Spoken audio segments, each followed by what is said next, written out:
நம்ம புத்தாய நண்பர்களே, இன்றைக்கு நான் உங்களுக்கு சொல்லிக் கொடுக்க போவது புத்த பகவானுடைய முதல் பயணத்தை பற்றி. அதாவது தன்னுடைய சொந்த நகரான சொந்த நாடான கபிலவத்துவுக்கு முதலாக பயணம் போன அந்த முதல் பயணத்தை பற்றி தான் இந்த கிளிப்னோடாக சொல்லிக் கொடுக்க போகிறேன். அதுவும் சுருக்கமாக. புத்த பகவானுடைய இல்லறக்காரத்தில் பெயர் தான் சித்தார்த்த கௌதம. அந்த சித்தார்த்த கௌதம உத்தமர் இல்லறத்தை துறந்து புறப்பட்டு வந்த இடம்தான் புத்தகயா. பிறகு சம்புத்த நிலை அடைந்தார். அடைந்து விட்டு முதல் மாரி காலம் வாரணாசியில்தான் கடந்தார். அதுக்கு பிறகு திரும்பி கயா பகுதிக்கு வருகை தந்தார். அங்கே 1000 ஜட்டில தவசிகளை கட்டுப்படுத்தி அவர்களுக்கு தர்மம் சொல்லி கொடுத்து அவர்கள் அரஹந்த நிலை அடைந்தார்கள். அந்த அரஹந்த நிலை அடைந்த 1000 அரஹந்தவர்களோடு ராஜகஹா எனும் நகரத்துக்கு, அது பீகார் மாநிலத்தில் தான் இருக்கிறது, அந்த ராஜகஹா நகரத்தில் தான் புத்த பகவான் அந்த காலத்தில் வசித்து வந்தார். சுத்தோதன மன்னன் சித்தார்த்த கௌதம இளவரசனுடைய தந்தை சுத்தோதன மன்னன் கேள்விப்பட்டார், எங்களுடைய சொந்த மகன் இப்போது சம்புத்த நிலையை அடைந்து ராஜகஹா நகரத்தில் வாழ்கிறார் சொல்லி அவர் தூதர்களை அனுப்பினார். ஒரு அமைச்சர் வைத்து அந்த அமைச்சருக்கு 1000 பேர் கொடுத்து என்னுடைய வார்த்தைகளால் புத்த பகவானுக்கு சொல்லி புத்த பகவானை திரும்பி எங்களுடைய நகரத்துக்கு அழைத்து வாங்க சொல்லி அவர்கள் போயிட்டு அந்த 1000 பேர் தன்னுடைய அமைச்சரோடு போயிட்டு புத்த பகவான் சந்தித்த பிறகு அவர்களுக்கு புத்த பகவான் தர்மத்தை மொழிந்தார்.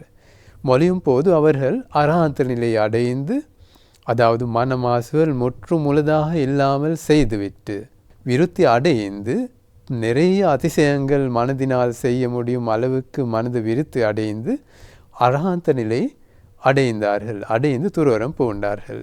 திரும்பி புத்த பகவானை அழைத்து கபிலவத்து நகரத்துக்கு போகவில்லை. பிறகு 2வது தடவையும் 1000 பேர் ஒரு அமைச்சரோடு அனுப்பினார் சுத்தோதன மன்னன்.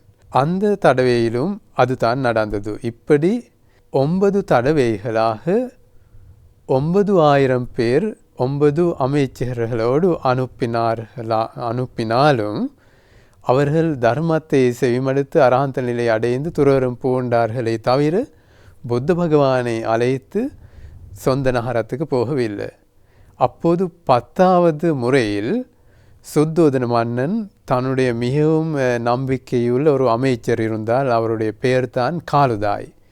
காலுதார் அமைச்சரை அழைத்து கூறினார், மகனே, நீங்கள் சரி சென்று விட்டு என்னுடைய மகனை அழைத்து வாங்க.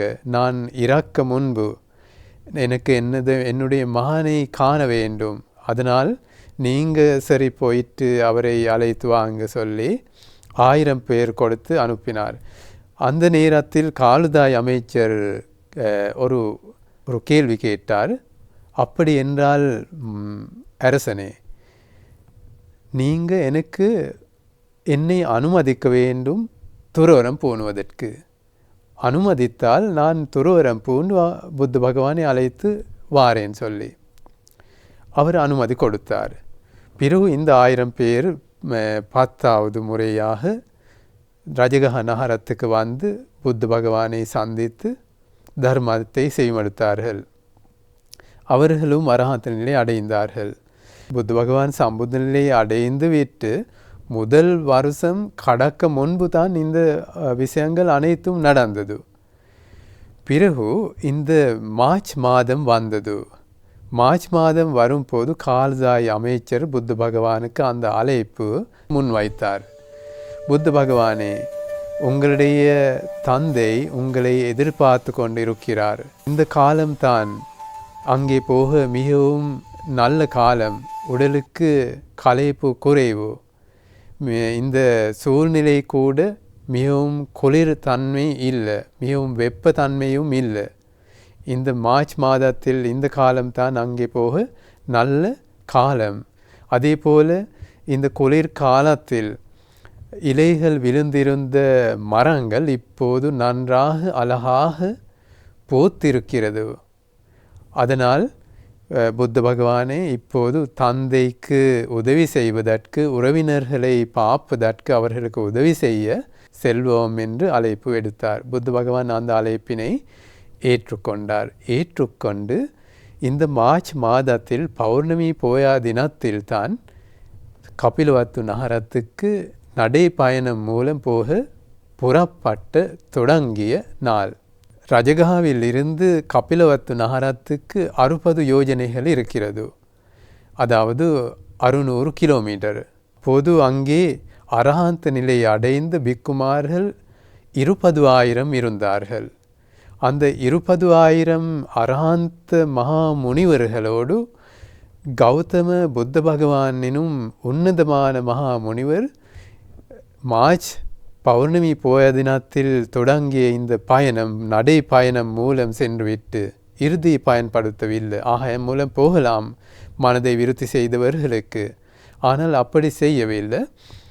நடை பயணத்துடன் நடந்து கொண்டு 2 மாதங்களாக அந்த 600 கிலோமீட்டர் சென்றுவிட்டு வைகாசி போய தினத்தில் தான் கபிலவத்து நகரத்துக்கு வந்து சேர்ந்தார்கள். அதனால் அப்படியான மிகவும் முக்கியமான ஒரு சம்பவம் நடந்த ஒரு மாதம்தான், ஒரு போயா தினம்தான் இந்த மார்ச் மாதத்தில் பௌர்ணமி போயா தினம். நீங்கள் நிறைய பேர் இந்த விஷயங்களை பற்றி அறிய மாட்டீர்கள். அதனால்தான் இந்த விபரங்கள் நான் உங்களுக்கு சொல்லிக் கொடுத்தேன். உங்களுடைய அறிவு வளருவதற்கு இது காரணமாகட்டும். நமோ புத்தாய.